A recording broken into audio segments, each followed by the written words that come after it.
Fueron unos inadaptados, unos rebeldes arrogantes. Pusieron en evidencia la sabiduría convencional. Y cada uno de ellos concibió una visión radicalmente nueva del cosmos. Galileo Galilei, Isaac Newton, Albert Einstein y Stephen Hawking. Todos ellos tuvieron una vida agitada, cargada de grandes triunfos y humildes fracasos. Son gente que se ha atrevido a lanzar desafíos. Suelen toparse con la oposición de algunos y no saben enfrentarse a eso. Había una especie de demonio que no les dejaba hacer otra cosa. Hay que tener un ego muy fuerte para decir, puedo resolver esto, descifrar una pequeña parte del universo. ¿Quiénes eran esos genios rebeldes? ¿Y qué secretos escondían sus mentes para permitirles concebir lo inconcebible y poner de manifiesto la belleza y singularidad del universo?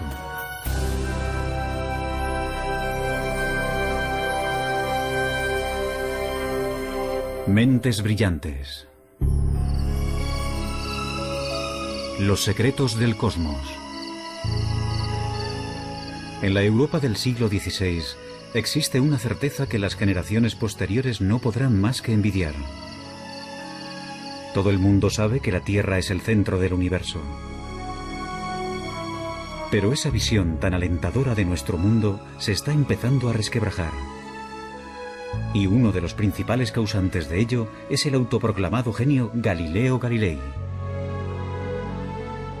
Galileo era un hombre engreído que tenía su carácter. Esa clase de persona que tiene amigos muy íntimos y muchos enemigos. Tenía un ingenio muy agudo, una mente privilegiada, y eso le permitió examinar algunos de los misterios más recónditos del universo. Ese científico ambicioso, demasiado seguro de sí mismo, le dará un vuelco al mundo, aunque pagará un precio muy alto por ello.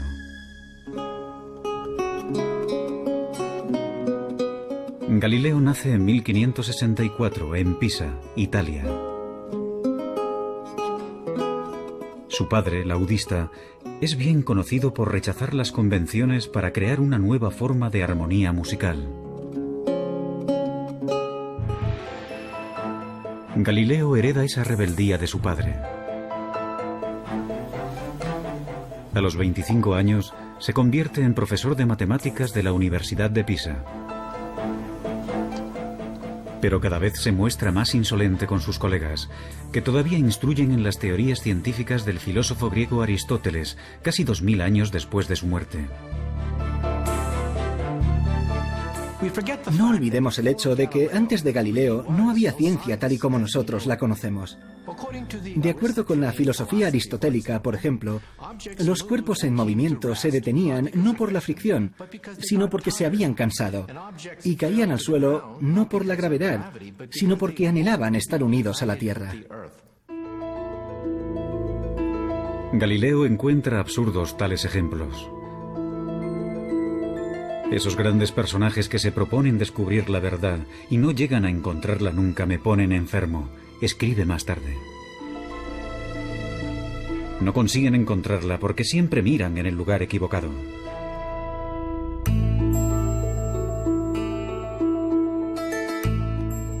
Galileo está a punto de frustrar una creencia milenaria. La intuición le dice que los cuerpos no se mueven por deseos, sino por leyes matemáticas que subyacen al movimiento. Y da un paso más allá que resulta impensable. Intenta descubrirlas por medio de experimentos, algo que poca gente había hecho antes.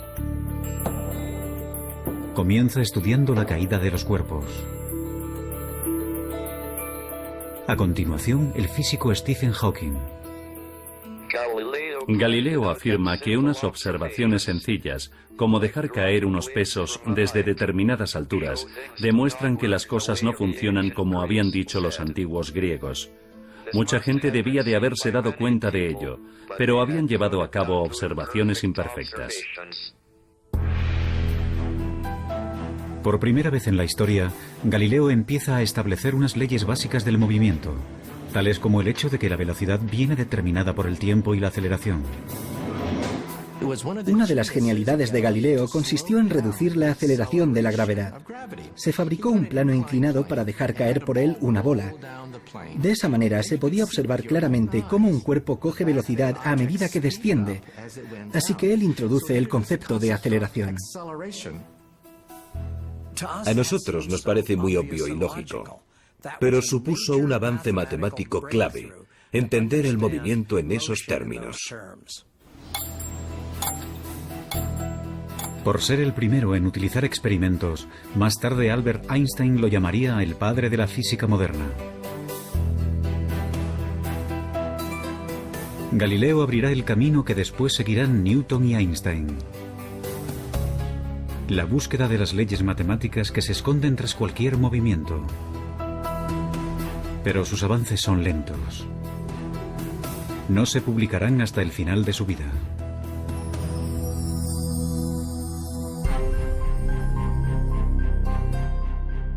A los 45 años, Galileo continúa siendo un matemático mal pagado. Pero la ambición y la arrogancia le catapultan pronto a la fama y también a su perdición.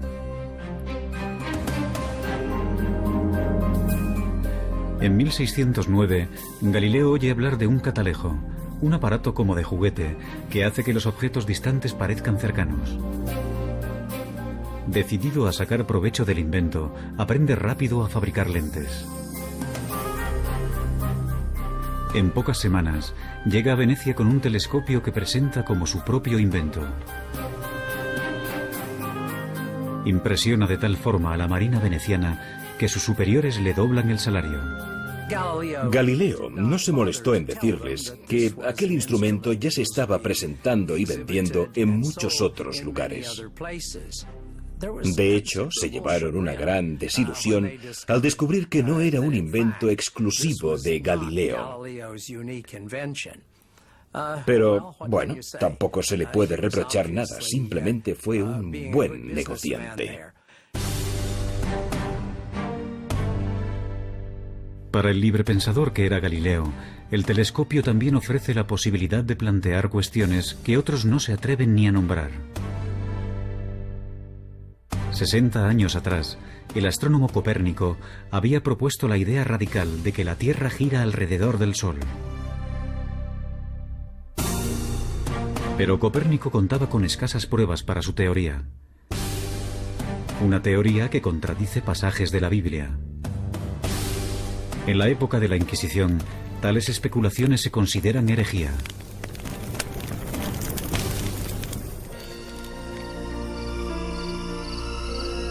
No obstante, Galileo no se detiene. Será el primer astrónomo que observará el cielo con un telescopio. Y ve el universo como nunca antes se había visto. Se siente fascinado por el hecho de que el telescopio pueda abrir mundos totalmente nuevos. Realiza dibujos y diagramas con la sensación de que no lo hace lo suficientemente rápido. Noche tras noche, Galileo se afana en su trabajo y realiza un hallazgo asombroso. Descubre 4 lunas orbitando alrededor de Júpiter. La prueba de Galileo de que no todos los cuerpos celestes se encuentran en la órbita de la Tierra sirve de gran apoyo para la teoría de que la propia Tierra podría girar en torno al Sol. Pero contradecir la Biblia es jugar con fuego.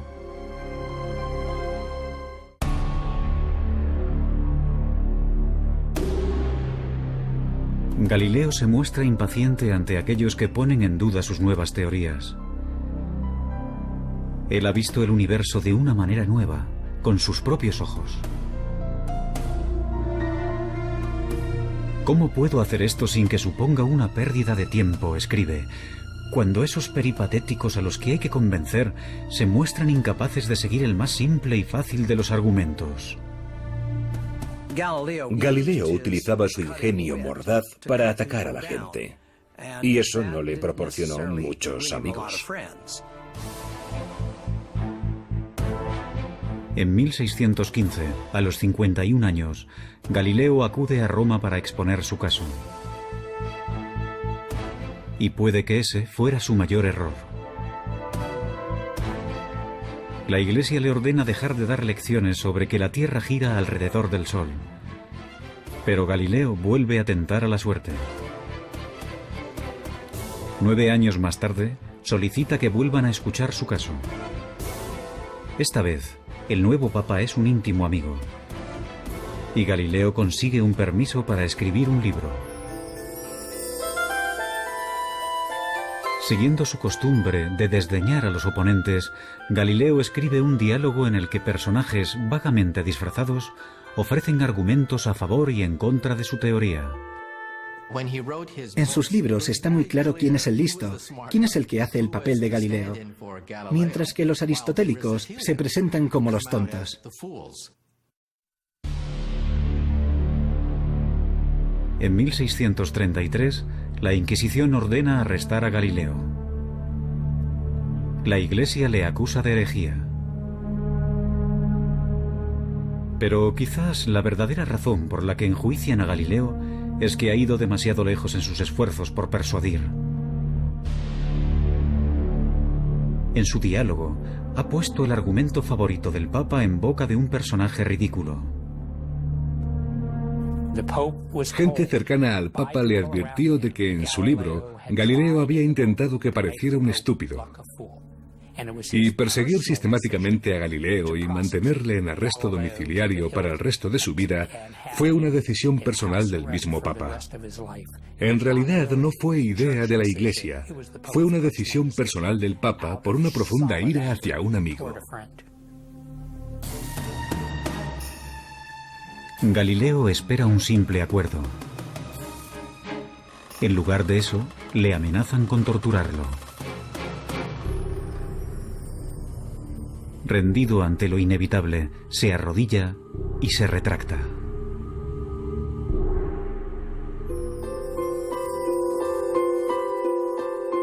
Durante sus últimos 8 años de vida, Galileo vivirá bajo arresto domiciliario. Es un hombre destrozado. Su defensa de que la Tierra gira alrededor del Sol le hará eminentemente famoso. Pero para los científicos que le suceden, su mayor logro es otro.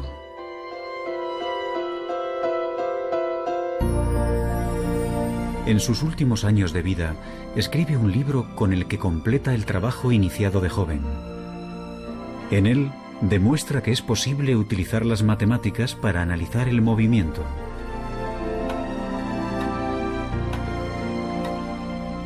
Irónicamente, el año en que fallece Galileo, a 1300 kilómetros de distancia, nace un niño que completará sus ideas. También será uno de los científicos más extraños de todos los tiempos.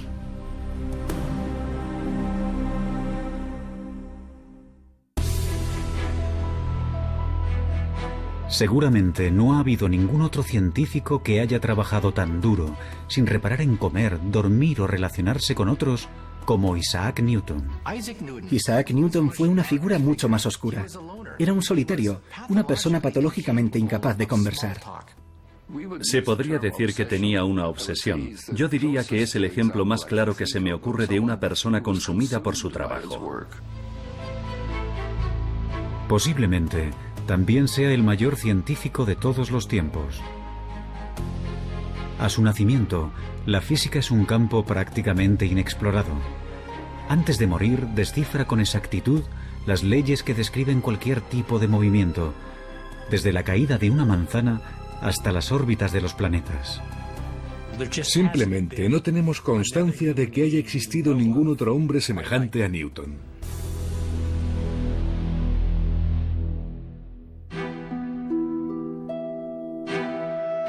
En 1642, Isaac Newton nace en un pueblo remoto de Inglaterra. La suya será una infancia desdichada.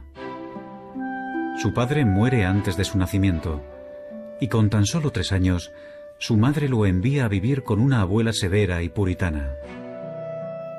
Cuando su madre se volvió a casar y lo dejó con su abuela, Newton se sintió traicionado y solo. Y yo creo que nunca superó aquello.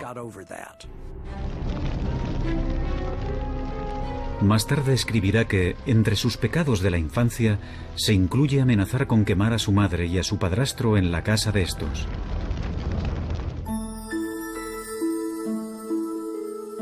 A Newton no siempre le va bien en la escuela. Pero despierta la curiosidad en el pueblo porque construye aparatos mecánicos extraordinarios, como molinos de viento. Un maestro de la escuela convence a su madre para que lo envíe a la universidad. En el Trinity College de Cambridge, la mayoría de los estudiantes se dedican más a beber y a la juerga que a estudiar. Newton prefiere aislarse y permanecer solo. A su alrededor había un montón de gente que no tenía ni el más mínimo interés por los libros, gente que procedía de familias acomodadas. Debía de sentirse totalmente fuera de lugar, y sabiendo cómo actúan los estudiantes, supongo que lo consideraban el bicho raro. Newton es un puritano obsesionado con el pecado. Se autoimpone un estricto control emocional y sexual, y lleva una existencia solitaria, monacal. Newton era muy diferente a Galileo, porque era la persona más reservada de la que hayas podido oír hablar nunca. No se molestaba en intentar hacer amigos, y le resultaba difícil relacionarse, simplemente se apartaba de la gente. En toda su vida no tuvo aventuras amorosas ni apenas amigos. Algunos estudiosos especulan sobre una posible homosexualidad de Newton. Otros opinan que quizás, simplemente, decidió que no tenía tiempo para nada que no fuera trabajo. Se cree que murió virgen.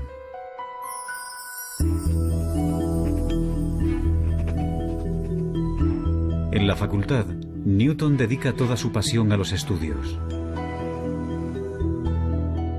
Como a Galileo, las matemáticas le fascinan. Adquiere un nivel avanzado en esta ciencia por su cuenta. Y después comienza a crear unas matemáticas nuevas para analizar el movimiento. Es él quien inventa el cálculo. Newton se siente fascinado por la manera en que el Sol sale y se pone, formando un arco completo. Una de las observaciones más brillantes de Newton fue el hecho de que cuando los cuerpos se mueven, su trayectoria se puede ver poco a poco, gradualmente, con un desplazamiento minúsculo de manera progresiva. Y cuando haces confluir este movimiento, obtienes espirales preciosas, obtienes elipses, círculos. Y no olvidemos que, al escribir sus notas, Isaac Newton estaba creando el cálculo al mismo ritmo al que lo aprenden los estudiantes universitarios de primer año. Si lo hubiera compartido con alguien, habría obtenido el reconocimiento de ser el mayor matemático de Europa. Pero Newton guarda sus descubrimientos para sí mismo. Prefiere trabajar en los detalles él solo.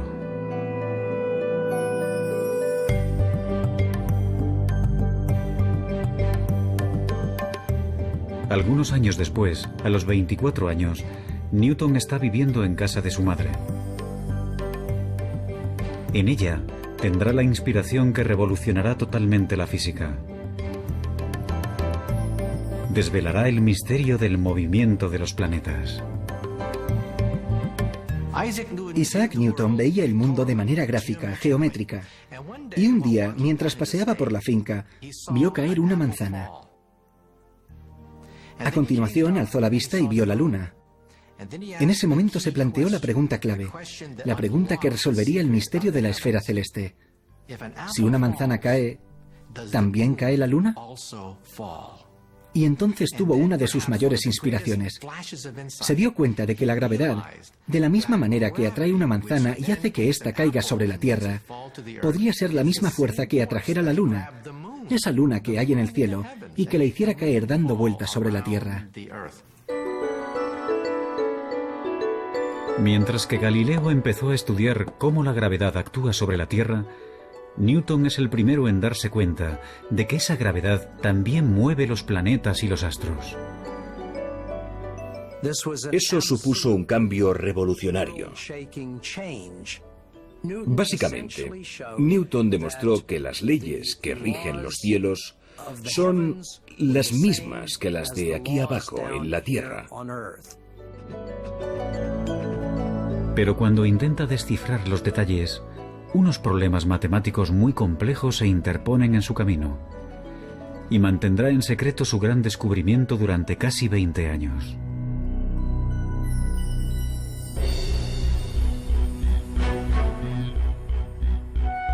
Pronto Newton se convierte en profesor de matemáticas en la Universidad de Cambridge. Sus responsabilidades docentes son reducidas y pasa las 24 horas del día investigando en el campo de las matemáticas y la física. Sus colegas no tardan en reparar en su genialidad, así como en su extraña y esquiva naturaleza. En 1672, gracias al invento de un nuevo telescopio, Newton es admitido en la Royal Society, la asociación inglesa de los científicos más destacados. Halagado, permite que publiquen un artículo brillante sobre óptica. No obstante, cuando el gran físico Robert Hooke, equivocado, pone en duda su teoría, Newton entra en cólera y amenaza con abandonar la asociación. Su reacción ante las críticas es casi siempre explicar cuidadosamente por qué lo que acaba de decir la otra persona es una completa estupidez. Tenía una personalidad extremadamente frágil. Como ha dicho uno de sus biógrafos, o mandaba o se enfadaba. Y pasaba mucho tiempo enfadado. Algunos historiadores especulan sobre si el carácter vengativo de Newton, su extremada susceptibilidad a la crítica y su trabajo obsesivo pudieran ser síntomas de una enfermedad mental como un trastorno maníaco-depresivo. Nunca lo sabremos. Si realmente padece una enfermedad mental, no lo detiene en su trabajo.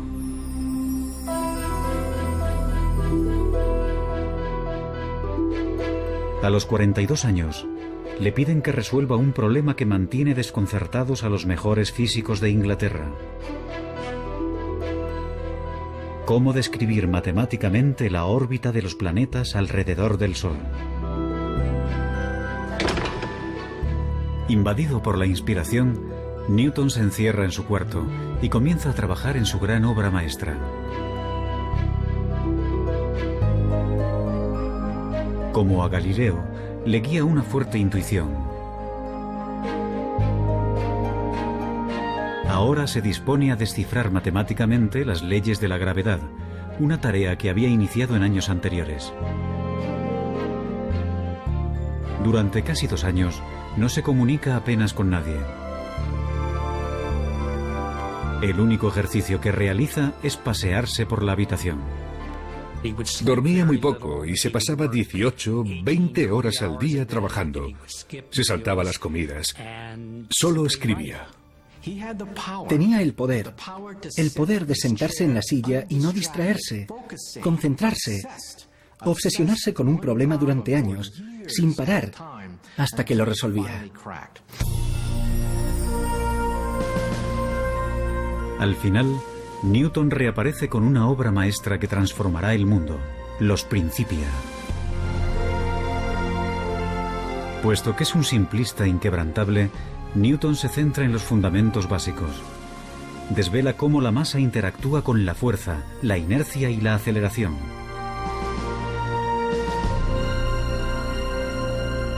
No obstante, su mayor logro es el de definir la gravedad. Es el primero que habla de esta como una fuerza que actúa a una distancia. Y consiguiendo avances matemáticos increíbles, Newton establece las leyes precisas que determinan el movimiento de todos los cuerpos. Los Principia de Newton, publicados en 1687, supusieron una revolución científica. En la obra, Newton dio la primera descripción precisa de las leyes que rigen el movimiento de los cuerpos, desde unas balas de cañón a los planetas. Si se miran los Principia y el número de problemas matemáticos resueltos en esa obra, y pensando que la escribió en un periodo de 18 meses, queda claro que no se trata de un ser humano normal en ninguna de sus acepciones. Newton ha completado la búsqueda de Galileo para describir matemáticamente el movimiento. No obstante, 200 años después, otro rebelde arrogante descubrirá que a velocidades muy altas las leyes de Newton no se cumplen y que el universo es más extraño de lo que nunca nadie había imaginado.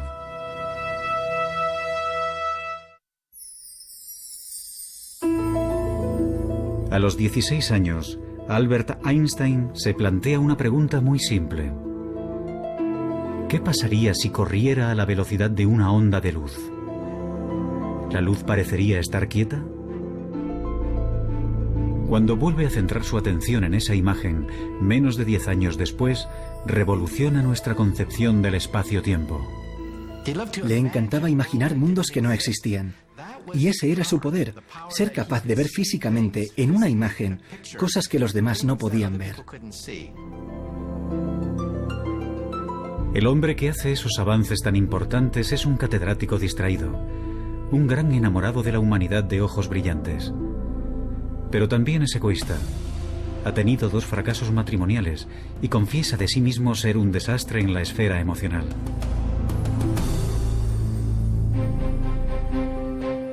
Albert Einstein nace en 1879, en el sur de Alemania, en el seno de una familia judía de clase media. De niño, es callado e introvertido. Sus padres empezaron a pensar que quizás era retrasado, porque tardó mucho en empezar a hablar. Pero simplemente, según parece, estaba muy ocupado pensando. De pequeño, le fascinan los rompecabezas y los juegos, y muestra una perseverancia notable. A los 9 años, construye una torre de cartas de 14 pisos de altura. Dicen que de niño estaba siempre al helado, así que los demás niños se burlaban de él. Vivía aislado en el mundo de los libros, en el mundo de las ideas. En 1896, con 17 años, Einstein es admitido en la ETH, una universidad politécnica de Suiza, pionera en investigaciones en todo el mundo. Como Galileo, es ingenioso y perspicaz, tiene sentido del humor y también es un rebelde. Einstein ha decidido convertirse en un físico teórico, pero siente que encuentra obstáculos en su camino. Su profesor de física, el señor Weber, no está interesado en las últimas teorías más vanguardistas sobre la luz y la electricidad. Aprueba los exámenes con los apuntes que le deja un amigo y se gradúa con unas notas muy normales. Su comportamiento no ha pasado desapercibido. Solicita algunos puestos de trabajo en universidades y todos se le deniegan. Una vez acabados sus estudios universitarios, Einstein se convirtió en un fracasado en todas las acepciones de la palabra. Su profesor, Weber, profesaba una gran antipatía por el joven Einstein. Le escribió cartas de recomendación que ahora sabemos socavaban sus oportunidades de conseguir cualquier tipo de puesto académico. Incluso antes de comenzar a trabajar de físico, su carrera como tal ya estaba acabada.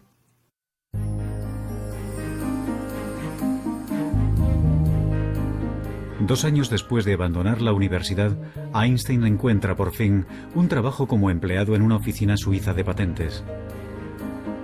El puesto no tiene nada que ver con la física teórica, pero ese trabajo, aparentemente sin porvenir, será su salvación. En Berna se establece como oficinista y a los 23 años de edad lleva una vida burguesa. Contrae matrimonio con Mileva Marik, una compañera de la universidad. Afortunadamente, el trabajo no exige demasiado esfuerzo y le permite dedicar tiempo a analizar cuestiones vanguardistas sobre física, tales como la naturaleza de la luz. Otros ya habrían tirado la toalla y habrían abandonado la idea de una carrera como físicos. Parece como si se tratara de alguien que estaba poseído por un demonio intelectual que no le permitía hacer otra cosa. Ahora Einstein vuelve a pensar en aquella sencilla imagen que le vino a la mente por primera vez en el instituto. ¿Qué pasaría si corriera a la velocidad de una onda de luz? Tanto Isaac Newton como Einstein tenían esa asombrosa habilidad para crear imágenes sencillas que hasta un niño podría entender y extraer de ello imágenes que cambiarían nuestra visión del universo. Según Newton, la velocidad de un rayo de luz debería mostrarse más lenta que alguien corriendo a su lado. No obstante, la luz no parece obedecer a las leyes de Newton. Einstein dice que un rayo de luz se aparta de ti a la velocidad de la luz. Por mucho que corras, nunca lograrás alcanzarlo. Por mucho que aceleres, aunque pises a fondo, el rayo de luz seguirá apartándose de ti a la misma velocidad. ¿Cómo es posible que no se pueda alcanzar un rayo de luz? Ahora, como Galileo y Newton antes que él, Einstein cuestiona implacablemente supuestos que nadie más se atreve a discutir. Si la velocidad de la luz nunca cambia, entonces tiene que haber algo más. Ya lo tenía. El tiempo es relativo, depende de la velocidad a la que te mueves. Y esa idea supuso una auténtica revolución. Einstein ha descubierto que las leyes de Newton solo se cumplen si se aplican a ámbitos de la experiencia cotidiana. Cuando los cuerpos viajan a una velocidad cercana a la de la luz, el sentido común ya no funciona. Las distancias se alargan y el reloj avanza más lentamente. Newton, perdóname, escribe Einstein más tarde. Con tan solo 26 años, desmonta las leyes del movimiento de Newton con su teoría de la relatividad. Con preguntas como las que haría un niño e imágenes sencillas, Einstein cambió la visión del mundo.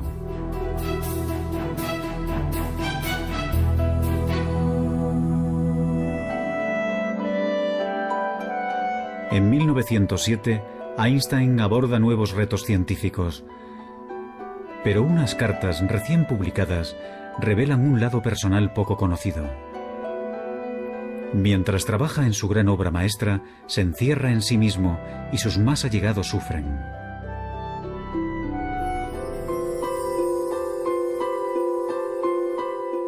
La mujer de Einstein, Mileva, también fue una estudiante de física que soñaba con sus propios logros científicos. Pero ahora, mientras que Einstein da clases y colabora con otros científicos, Mileva apenas lo ve. Teme estar perdiendo tanto a su marido como su sueño. Entonces, en 1914, Mileva descubre que tiene una adversaria en el ámbito sentimental, Elsa Lowenthal, prima de su marido. El matrimonio de Einstein está roto. Me encantaría tomarme una cerveza con Einstein, pero no le presentaría a mi hermana.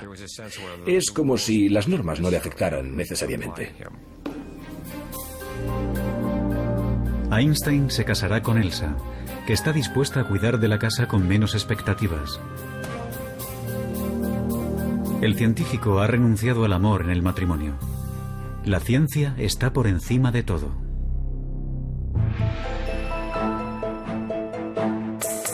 A los 35 años de edad, Einstein está persiguiendo un objetivo que muchos físicos creen imposible.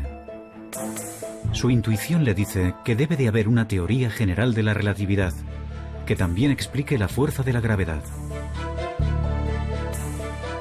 Como Newton, Einstein está obsesionado. Pasa años inmerso en unas matemáticas de una complejidad tremenda. Inseguro de si va por el camino correcto o es una empresa descabellada. Se pasaba años dándole vueltas sin parar a un problema. Se aferraba a él casi como a un perro que no suelta su hueso. Cuando estaba trabajando en la relatividad general, estuvo a punto de padecer una depresión nerviosa. Estaba tan concentrado que llegó a perder una enorme cantidad de peso. Porque no comía, se concentraba en los problemas de la misma manera que lo hacía Isaac Newton.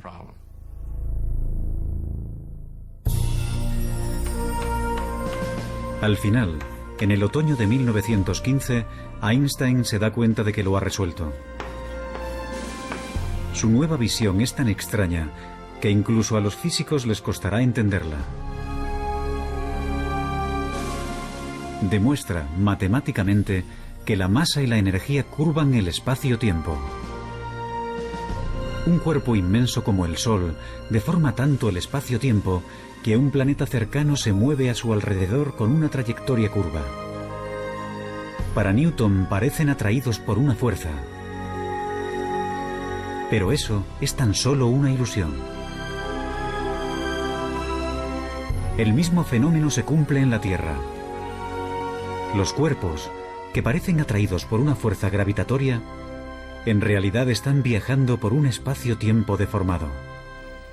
La teoría general de la relatividad de Einstein cambió para siempre nuestras ideas sobre el espacio-tiempo. Es tan bonito que tiene que ser cierto. Einstein llega a una serie de ecuaciones que rigen la curvatura espacio-tiempo. Unas simples líneas describen el movimiento de las galaxias y el destino del universo. Los físicos, cuando miramos las ecuaciones de Albert Einstein, nos ponemos a llorar. Lloramos porque son increíbles.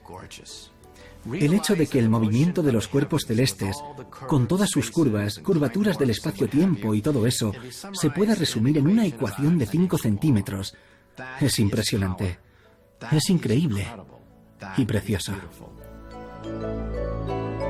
Aunque Einstein continuará trabajando hasta el día de su muerte, a los 40 años ha completado su mayor obra.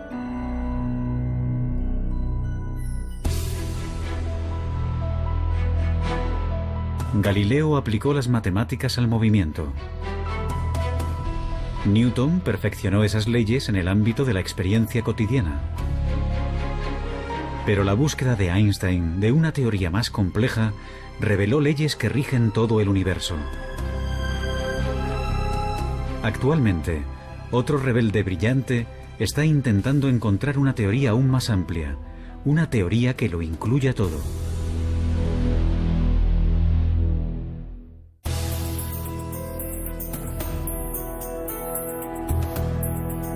Ningún otro científico ha sacudido los pilares de la física como Galileo, Newton o Einstein.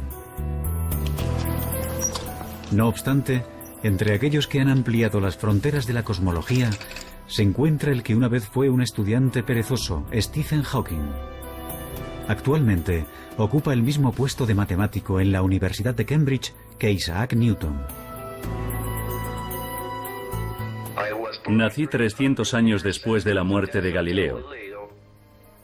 Tengo el mismo puesto en Cambridge que tuvo Newton. Y trabajo en la teoría general de la relatividad de Einstein. De los tres, con el que más me identifico es con Galileo. Él se guió por su intuición y fue todo un rebelde.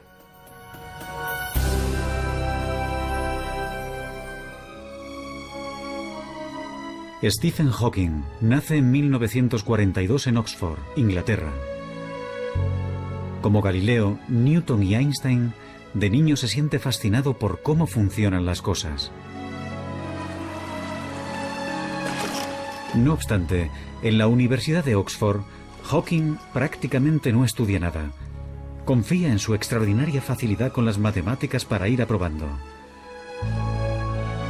Hawking pasa la mayor parte del tiempo saliendo con amigos y con su equipo de remo.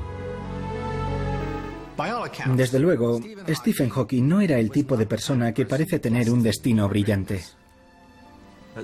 En la facultad no era el más aplicado.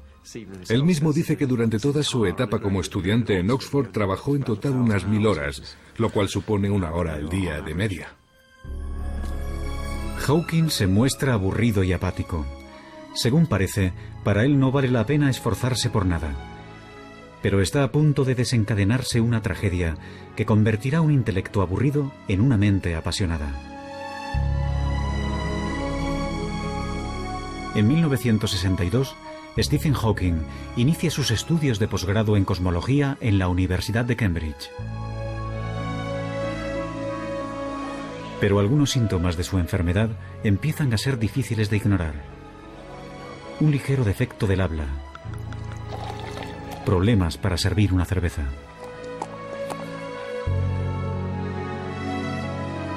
Los médicos le dicen que tiene ELA, esclerosis lateral amiotrófica, comúnmente denominada enfermedad de Lou Gehrig. Las regiones del cerebro que controlan el movimiento se le están atrofiando. Y no tiene cura. El estudiante de 20 años sabe que su cuerpo sufrirá una parálisis. Con el tiempo, los músculos respiratorios se le agarrotarán y tendrá problemas respiratorios. Los médicos le pronostican tan solo 2 años de vida. Hawking cae en una profunda depresión. Cuando le diagnosticaron la enfermedad, Stephen no esperaba vivir más de 1 año o 2. No parecía que valiera la pena ni acabar el doctorado. Pero inexplicablemente, la enfermedad progresa más lentamente de lo que habían predicho. Conoce a Jane Wilde, la mujer que se convertirá en su esposa, y encuentra un propósito en la vida. Soñé que me iban a ejecutar, escribe. De repente me di cuenta de que había muchas cosas que valía la pena hacer si me concedían un aplazamiento.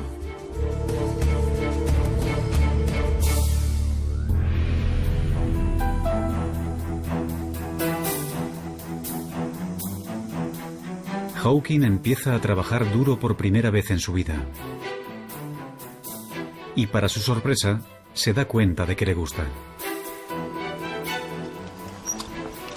A principios de los 70, Stephen Hawking es un reputado cosmólogo. Está postrado en una silla de ruedas. No obstante, se muestra obstinado. Nada le impedirá llevar una vida normal. Tiene hijos y trabaja intensamente.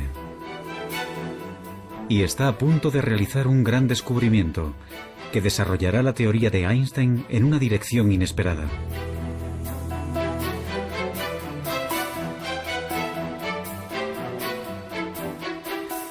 La teoría de la relatividad general de Einstein predice el movimiento de cuerpos muy grandes, como las galaxias, pero no puede explicar el comportamiento de las partículas subatómicas más diminutas, que son las piedras angulares del universo. Su movimiento solo lo predice otra teoría, llamada mecánica cuántica. Y para la frustración de Einstein y de cualquier físico, esas dos teorías parecen totalmente incompatibles. Pero Hawking tiene la fuerza suficiente para abordar lo imposible. Cuando Stephen Hawking estaba realizando su trabajo pionero, había 2 bandos opuestos que se odiaban. Nunca hablaban entre ellos. Por una parte estaba el bando de los conservadores más acérrimos, los que mantienen la llama de Albert Einstein ardiendo con fuerza. En el otro bando estaban los teóricos cuánticos. Estos se ocupaban del mundo de las partículas subatómicas, centenares, miles de ellas. Utilizaban unas matemáticas diferentes, un lenguaje diferente, tenían una visión distinta de la física. Y llega Stephen Hawking diciendo que va a intentar aunar los 2 bandos. Nadie había planteado algo así hasta entonces.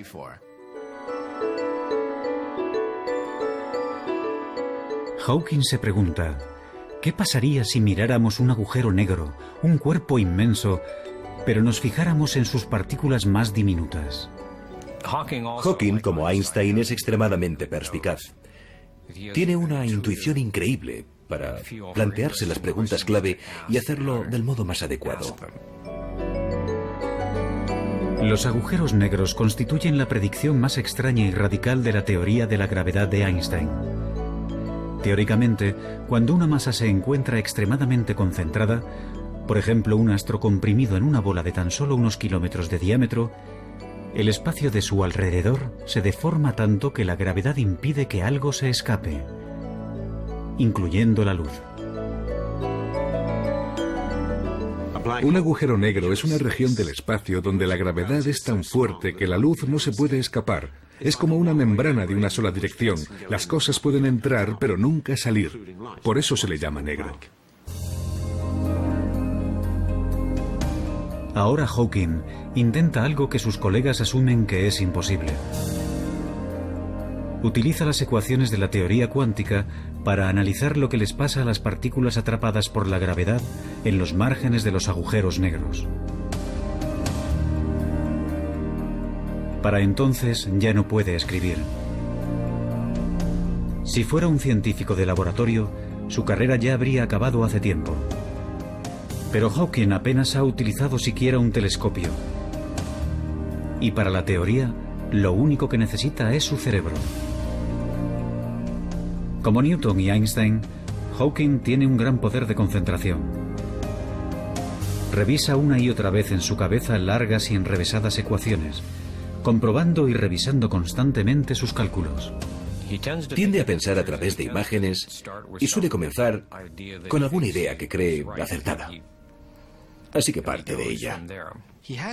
Tiene que confiar en conocimientos clave y saltos lógicos para compensar el hecho de que no puede comprobar línea por línea.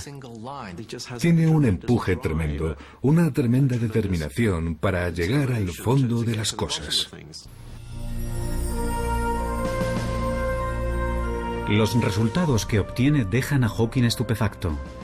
Los agujeros negros no están completamente aislados del resto del universo, tal y como se pensaba hasta entonces. Sus márgenes emiten unas diminutas partículas, ahora denominadas radiación de Hawking. Los argumentos son tan convincentes que ahora todo el mundo está de acuerdo en que los agujeros negros tienen que emitir radiación de Hawking. La radiación lleva consigo energía y masa, de manera que el agujero negro se va desvaneciendo poco a poco hasta desaparecer. Hawking ha demostrado que, como el agua en ebullición, los agujeros negros se van evaporando lentamente. Y no menos importante es su descubrimiento de que hay un caso en particular en el que la relatividad general y la teoría cuántica se pueden combinar con éxito. Mi descubrimiento de que los agujeros negros no son completamente negros, sino que brillan como los cuerpos incandescentes, fue el primer ejemplo que depende tanto de teorías a gran escala como de otras de escala más reducida. Cuando se publicaron los resultados fue precioso. Fue una sensación muy agradable. Solo hablar de ellos era como saborear un caramelo en la boca.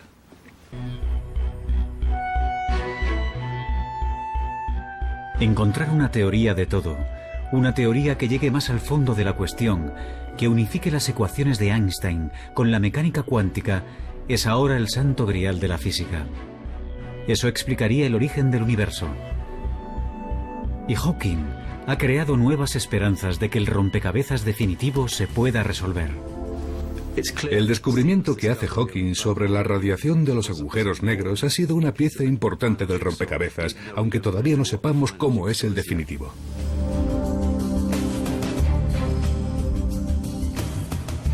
¿Quiénes han sido los físicos más grandes de la historia?